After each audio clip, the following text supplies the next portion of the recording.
wonderful star of movies and television and radio, Mantan Moreland and his partner Livingood.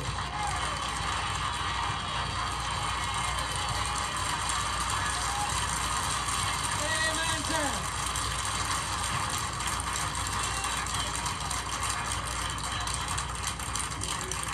Where's he at? There he is. Come on, a nice hand for Mantan Moreland. Hi, baby. How are you?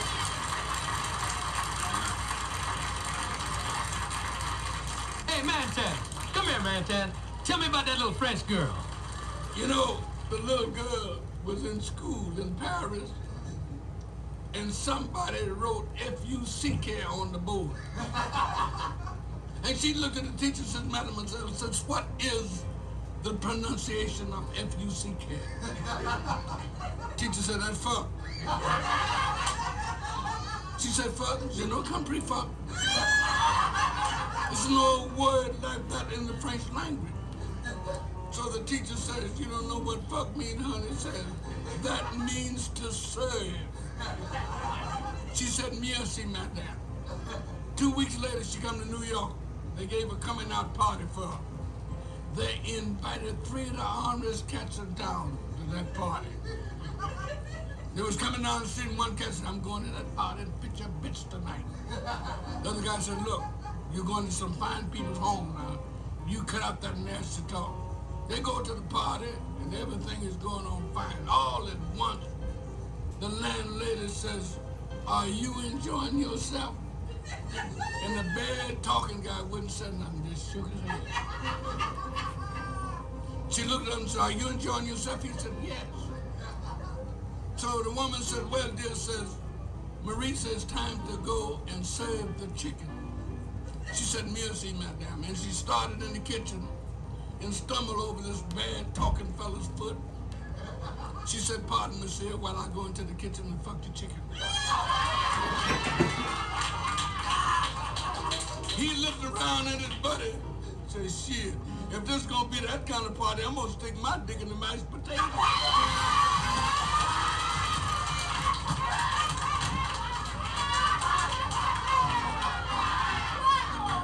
Y'all look at me, think I'm henpecked.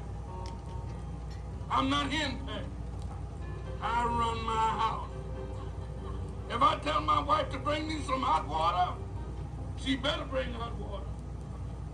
I can't wash no dishes in cold water.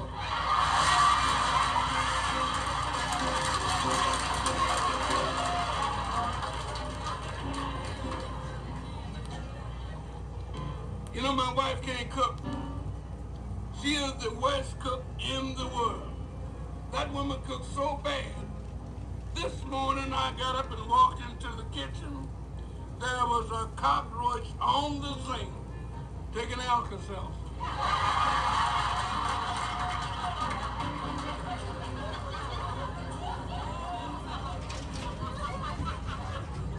I got to pass this to you. I'm from Monroe, Louisiana. When I was at home, a guy came up to me and says, man, they tell me it's a baseball team practicing around here. I said, right around the corner, but it's really white.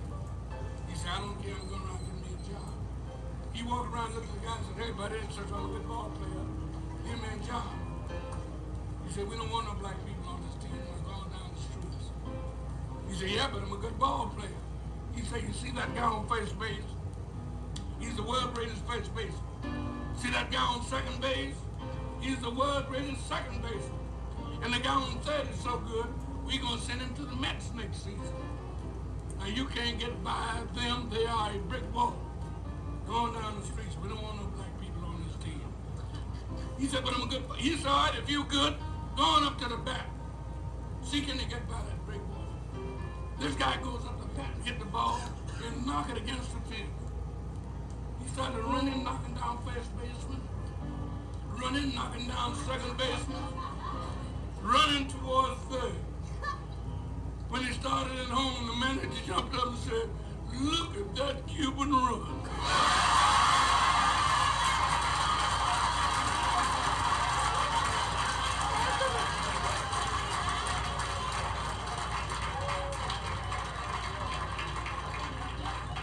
They're living good.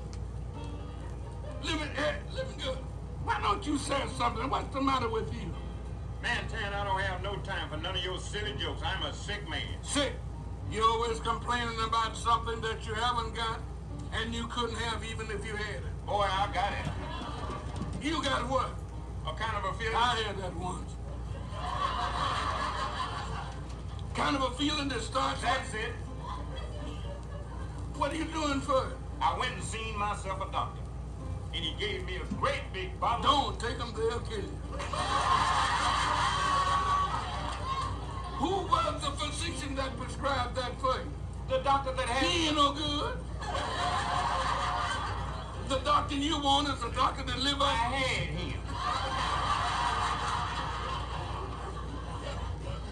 He didn't do me no good. Why don't you try some of those pills that my brother took when he was out Was here? he out there? Sure. I thought he went out He here. did, but he came back.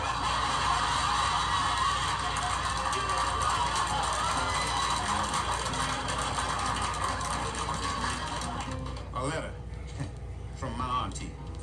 It says here, dear nephew, cousin Alice went to town, got her a room in one of the finest hotels. And when she turned out all the lights in her room that night, a man crawled out from under the bed with no clothes on, was a stone sex maniac. She jumps out of bed, ran over to the phone, called downstairs to the desk clerk and said, desk clerk, there's a sex maniac in my room. Send the police up here. First thing in the morning.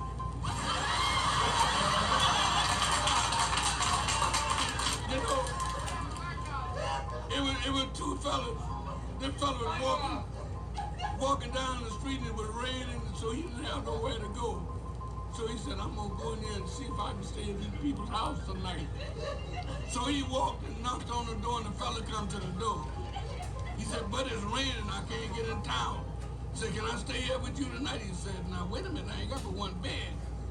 He said, now I'll tell you what you do, you can sleep with me. He said, but I ain't used to sleep with no men. He said, that's all right. He said, it's raining, let me in. He said, come on, you stay here. So they got in the bed and went to sleep. About 3 o'clock in the morning, the fella was twisting and turning and going on. He said, get back, brother. He said, that's all right. He said, hey, so you fellas said, take your finger out of my ass and stop that playing. He said, I ain't playing it. That ain't my finger either.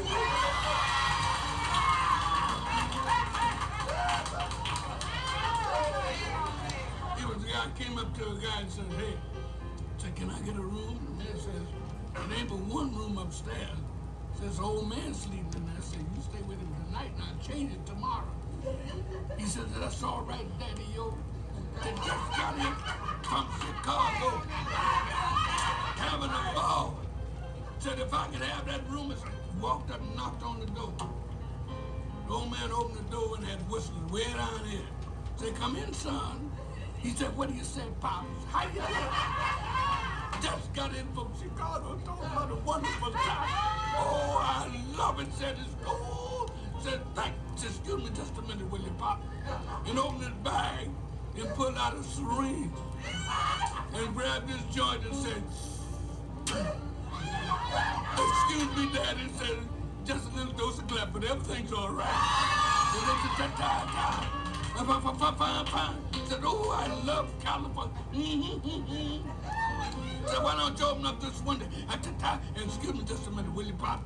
Opened his bag and got him some Vaseline and hit himself in the behind and said, Said, just a little dose of pounds, but everything's all right, Pop. No man sat up and looked at me. He said, oh, I love California. Said, excuse me a minute, will you, Pop? Opened his bag and got him out some alcohol and grabbed his face and started rubbing his hand. And he said, just a little eczema, Pop. Everything's all right. Oh, I love it. Just give me a minute, Pop. Got him some alcohol, so started gawking. A little diarrhea, Pop. Everything's all right.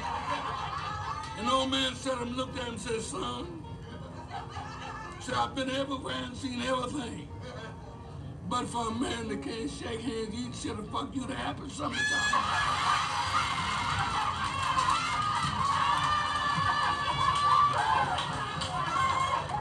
You know what?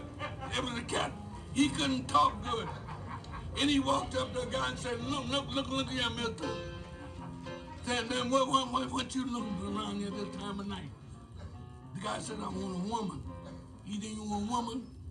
Where you want a pucker? He said, yeah. So he's in Boyne, in the bit down by the railroad track. She got on the back, put it, you used to put it? So she got the back, put it in your night tonight. Now you go up and you knock on the door. When you knock on the door, say, she gonna come to the door.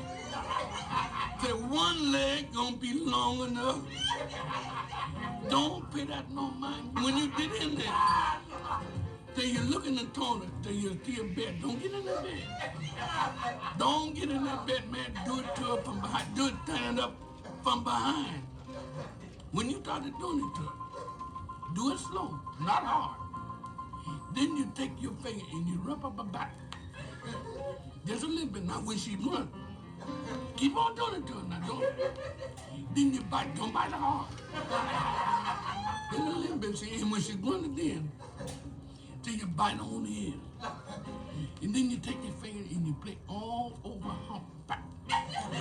Boy, you talking about some good pussy. Oh, boy. You keep on playing with her back. Don't hurt her. Don't hurt her. And all at once you look in the corner and you see a block. Don't get the block, then you keep on doing it till it comes slow. And when she grunts, they take that block and put on the short leg. But keep on doing it to her. Say something sweet to her. Don't holler loud. Say just something sweet to her. And when she run again, they kick that block from under that short leg. And when she started feeling for that block, oh boy, I'm talking about some good cooking boy.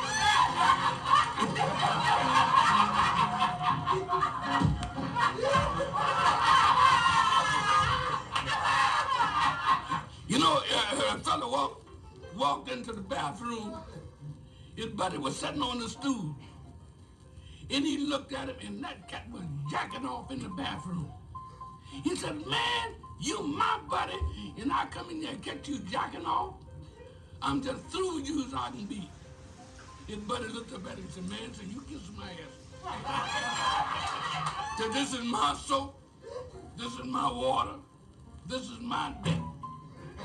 I wash it fast as I want it.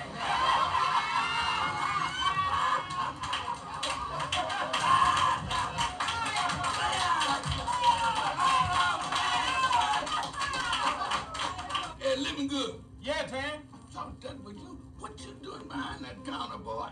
Well, I'm taking the doctor's place. He had to go out. You taking the doctor's place? Yeah. Well, what do you know about medicine? I know everything about medicine. Like what? Now look, if I come in here and said that my jaw was hurting, what would you give me? A dose of castor. A dose of... Hey, if I come in here and tell you that I sprained my ankle, what would you give me? A dose of castor. He talking about, hey, if a guy come in here sneezing, what would you give him? A dose of castor. Man, don't you know castor don't do nobody no good sneezing? Did you hear him on it? Sneezing? What are you talking about? There was a man came in here sneezing, and I gave him a dose, and he's sitting over there now, and he's afraid to sneeze. Yeah, baby, step right up on the shoe shine stand. Good God Almighty. God, what's all them scars on your leg? Those are scars, those are tattoos. Tattoo? Yeah. What's that on that down there by your ankle? Johnny Otis. Oh, my goodness alive. Well, who was that in the middle of your leg there? Roosevelt Mouse. Yeah. Well, who was that up there on your kneecap? Mantan Moreland. Well, that cat up there with that big mouth and all that mustache must be Castro.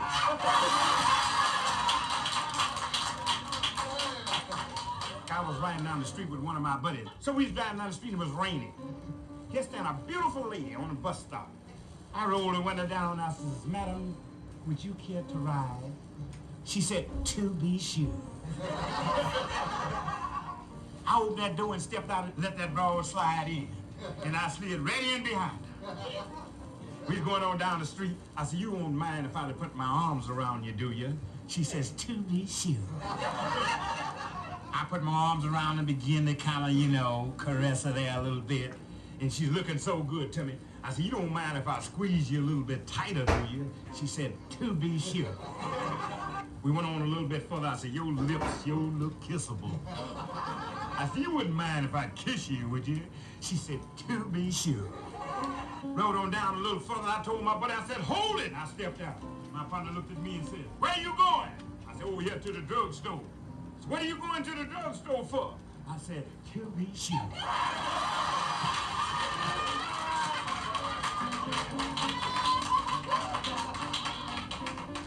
Now here's a doctor.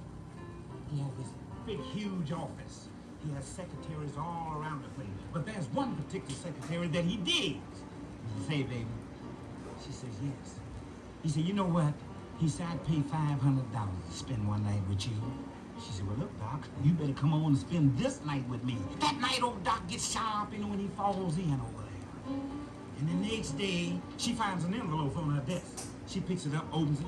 It's $250 in the envelope. So every time he would come through the office, she would want to jump on him about it, but with so many people in the office, she couldn't afford to do it. So the office is just 4 people. So the doc walks in. She said, Doctor. He says, yes. Say, you know, that house you bought was $500, not $250. He says, well, in the first place, the house wasn't worth $500. In the second place, the house was too large. And in the third place, the house didn't have no heating. She says, Doctor, in the first place, you didn't want to pay $500 for the house. In the second place, the house wasn't too large. You just didn't have no furniture to put in. And in the third place, it was plenty heat in the damn house. You just didn't have sense enough to turn it on.